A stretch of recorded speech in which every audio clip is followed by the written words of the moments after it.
నేను ఇదే రాధాకృష్ణకి చెప్తా ఉండా, నువ్వు అన్న మాటలు రేపొద్దున మా ప్రభుత్వం వచ్చినాక నిన్ను తిప్పని స్టేషన్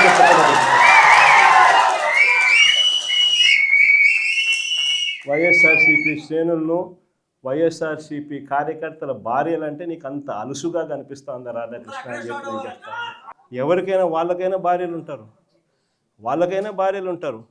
వారి భార్యలను ఉద్దేశించి మనలో ఎవరైనా కానీ మనమైనా కూడా అలా మాట్లాడితే వాళ్ళకి నచ్చుతుందా? ఎవరికి నచ్చదు. నచ్చినప్పుడు అలాంటి మాటలు మాట్లాడేదానికి కనీసం అలాంటి మాటలు మాట్లాడినప్పుడు తప్పు అని చెప్పి కనీసం ఈ నాయకులన్నా చెప్పాలి కదా. ఈ చంద్రబాబు నాయుడు చెప్పడు, ఈ లోకేష్ చెప్పడు, ఇలా దత్తపుత్రుడు చెప్పడు. ఎంత సిగ్గు లేకోకుండా ఆ రాధాకృష్ణ తప్పుడు మాట్లాడితే ఆ తప్పుడు మాటలకు సమర్థిస్తారు వీళ్ళంతా. ఈ స్థాయికి రాజకీయాలు దిగజారిపోతే రేపొద్దున ఈరోజు సోషల్ మీడియాలో ఎప్పుడెప్పుడో కమెంట్లు పెట్టినవి అన్నీ తీసుకొని వచ్చి పిల్లలందరినీ తీసుకొని వచ్చి స్టేషన్ల చుట్టూ తిప్పుతున్నారు, జైళ్ళల్లో పెడతా ఉన్నారు, కోట్ల చుట్టూ తిప్పుతూ ఉన్నారు, కొడుతున్నారు. ఇదే రేపొద్దున ఆంధ్రజ్యోతి రాధాకృష్ణ కూడా రేపొద్దున ఇదే జరుగుతుందని ఖచ్చితంగా చెప్తాము.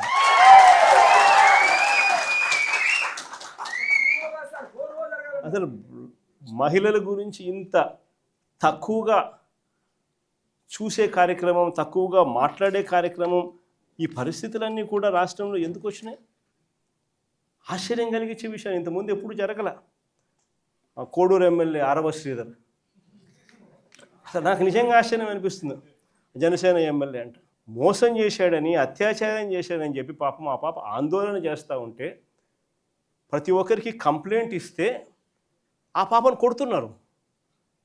ఆ పాప రోడ్డెక్కితే ఆ పాప రోడ్డెక్కి నాకు అన్యాయం జరిగిందని ఆ పాప చెప్తే ఆ పాపను కొడుతున్నారు పోలీసుల సమక్షంలో. ఇంకొకడు నర్సరావుపేట ఎమ్మెల్యే, ఇంకొకడు కళ్ళ ముందరే కనిపిస్తుంది. ఎస్పీ ఆఫీసుకి పోయి బాత్రూంలోకి పోయి డోర్ కడేసుకుంటాడు. అసలు ఎస్పీ ఆఫీసులోకి పోవడం ఏంది, బాత్రూమ్ లేకపోయి నువ్వు డోర్ గడేసుకోవడం ఏంది, డోర్ గడేసుకొని నువ్వు స్ట్రైక్ చేయడం ఏంది? అసలు దానికి చంద్రబాబు నాయుడు పంచాయతీ చేస్తాడు. పోయి లోపల బొక్కలో వేయకుండా చంద్రబాబు నాయుడు పంచాయతీ చేస్తాడు. ఇంకోడు చూస్తాడు బిఆర్ నాయుడు అని, ఇంకోడు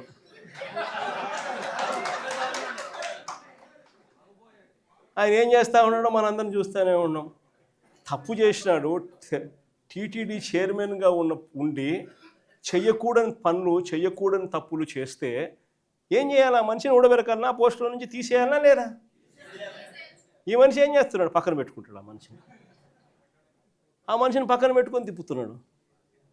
అది ఎంత దారుణంగా తయారైపోయినారు అని అంటే ఆశ్చర్యం కలిగించే విషయాలు ఇవన్నీ కూడా. ఇంకొకరు కేజీబీవీ ప్రిన్సిపల్, ఆముదాల వలస ఎమ్మెల్యే కూన రవికుమార్ అనేవాడు వేధించినాడు నన్ను అని చెప్పి ఆ తల్లి వచ్చి కంప్లైంట్ ఇస్తే నో యాక్షన్, పట్టించుకునేవాడు లేడు. ఇంకొకడు ఆడవాళ్ళకి అశ్లీలంగా ఫోన్లు చేసి, అశ్లీలంగా వీడియో కాల్స్ చేసిన గుంటూరు ఈస్ట్ ఎమ్మెల్యే నజీర్, ఇంకోడు సోషల్ మీడియాలో వైరల్ అవుతూ ఉంది. ఆడవాళ్ళకి ఫోన్ చేసి అశ్లీలంగా ఈ మనిషి వ్యవహరిస్తూ ఉండడం కనపడతా ఉంది. ఏం చేయాలి చంద్రబాబు నాయుడు? యాక్షన్ తీసుకోవాలన్నా, జైల్లో పెట్టాలన్నా, కనీసం ఇట్లాంటి జరగకుండా అట్లా చేస్తేనే కదా ఇట్లాంటి జరగకుండా ఉంటాయి. No action.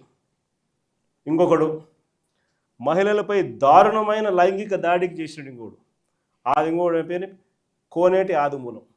దారుణంగా మహిళలపై లైంగిక దాడికి పాల్పడ్డా ఆ వీడియోలు బయటికి వచ్చినా ఆ ఆదిమూలంపై నో యాక్షన్.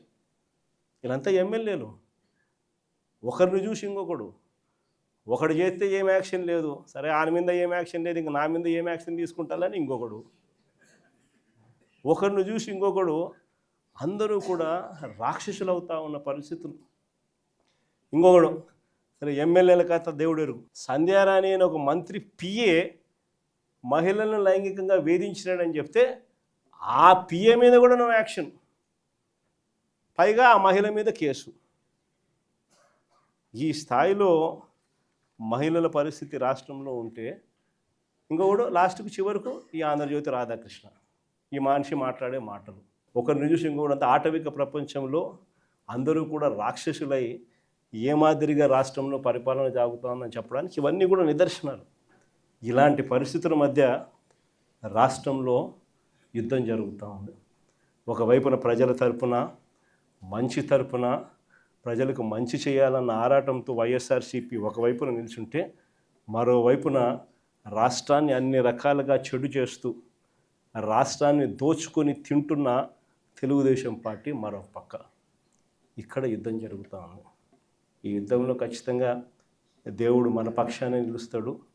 రేపు పొద్దున ఎన్నికలు ఎప్పుడు వచ్చినా ప్రజలు ఫుట్బాల్ దన్నట్టుగా అంతా తెలుగుదేశం పార్టీని